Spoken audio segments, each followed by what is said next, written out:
بسم الله الرحمن الرحيم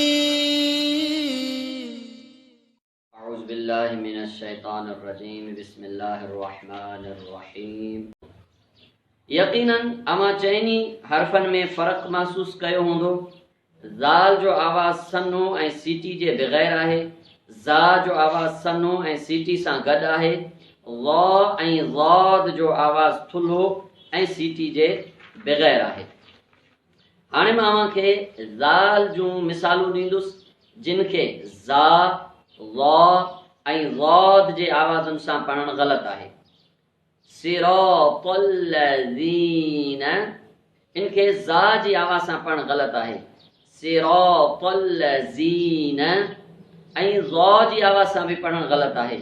सिरातल लज़ीन ऐं ज़ाद जी आवाज़ सां पढ़णु बि ग़लति आहे। सिरातल लज़ीन ऐं इज़ा जाअ इनकी ज़ा जी आवाज़ सां पढ़णु ग़लति आहे। जीअं इज़ा जाअ ऐं ज़ा जी आवाज़ सां पढ़णु बि ग़लति आहे। मिसाल इज़ा जाअ ऐं ज़ाद जी आवाज़ सां पढ़णु बि ग़लति आहे। मिसाल इज़ा जाअ इल्लल लज़ीन इनके ज़ा जी आवाज़ सां पढ़णु ग़लति आहे। मिसाल इल्लल लज़ीन ऐं ज़ा जी आवाज़ सां पढ़णु बि ग़लति आहे। मिसाल इल्लल लज़ीन ऐं ज़ाद जी आवाज़ सां पढ़णु बि ग़लति आहे। मिसाल इल्लल लज़ीन। हाणे मां अव्हांखे ज़ा जूं मिसालूं ॾींदुसि जिन खे ज़ाल, ज़ा ऐं ज़ाद जी आवाज़ुनि सां पढ़णु ग़लति आहे। मिसाल हुमज़तिल लुमज़ह हुमज़तिल लुमज़ह इनके ज़ाल जी आवाज़ सां पढ़णु ग़लति आहे। मिसाल हुमज़तिल लुमज़ह हुमज़तिल लुमज़ह ऐं ज़ा जी आवाज़ सां पढ़णु बि ग़लति आहे। हुमज़तिल लुमज़ह ऐं ज़ाद जी आवाज़ सां पढ़णु बि ग़लति आहे। हुमज़तिल लुमज़ह मवाज़ीनुहु इनखे ज़ाल जी आवाज़ सां पढ़णु ग़लति आहे। मवाज़ीनुहु ऐं ज़ा जी आवाज़ सां पढ़णु बि ग़लति आहे।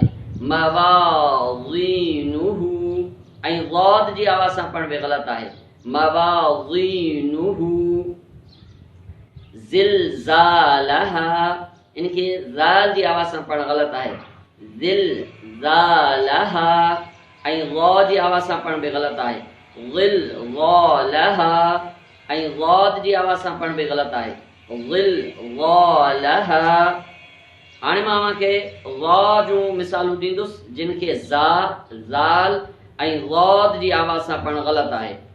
अज़ाबुन अज़ीम अज़ीम ज़ा सां पढ़णु ग़लति आहे। अज़ाबुन अज़ीम ऐं ज़ाल सां पढ़णु बि ग़लति आहे। अज़ाबुन अज़ीम ऐं ज़ाद सां पढ़णु बि ग़लति आहे। अज़ाबुन अज़ीम।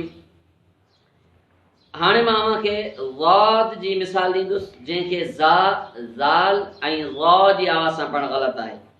मिसाल वलज़्ज़ालीन वलज़्ज़ालीन इनखे ज़ा जी आवाज़ सां पढ़णु ग़लति आहे। मिसाल वलज़्ज़ालीन वलज़्ज़ालीन ऐं ज़ाल जी आवाज़ सां पढ़णु बि ग़लति आहे। वलज़्ज़ालीन वलज़्ज़ालीन। अहिड़ी तरह सां ज़ा जी आवाज़ सां पढ़णु बि ग़लति आहे। वलज़्ज़ालीन वलज़्ज़ालीन। अवां हिननि हरफ़नि जी मश्क़ कयो। इंशाअल्लाह ॿिए दर्स में वरी हाज़िर थींदासीं।